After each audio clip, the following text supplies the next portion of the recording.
With prices 3.5% more than they were a year ago, we know everyone's impacted. Of course, certain areas have been hit harder than others. In the national desk, Janae Bowens joins us with a look at the cities that has the highest inflation rate at this point. So, Janae, where is it the worst?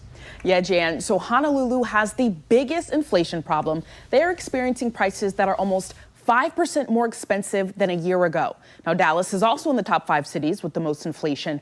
I spoke with an entrepreneur in that area who was forced to move out because of the price hikes. Higher prices have pushed brand designer and photographer Ashley Nicole to expand her services. Now I probably do more video work than I ever would have saw myself. So I had to teach myself a new skill of like editing. She also had to move outside of Dallas so she could afford rent. We were up to about $2,000. And that's before utilities or anything. Dallas and Seattle are tied for number 5 on Wallet Hub cities with the biggest inflation problems. St. Louis is number 4. Riverside, California is number 3. Number 2 is Miami. And the top spot goes to Honolulu. The top cities are going to see high demands for goods and services or fluctuation in employment rates. Wallet Hub's Christy Mathern says the economy is stable despite the 3.5% inflation rate, falling short of the Federal Reserve's 2% goal.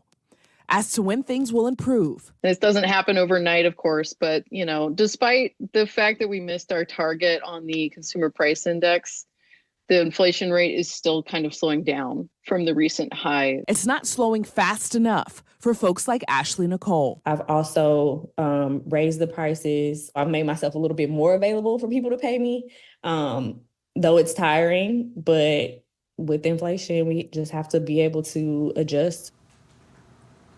And Ashley Nicole says things have gotten so tight, she has even looked into government assistance. And Jan, President Joe Biden says he predicts the Federal Reserve will issue an interest rate cut, possibly before the end of the year. But reports show if inflation worsens, the Fed may even have to consider raising rates.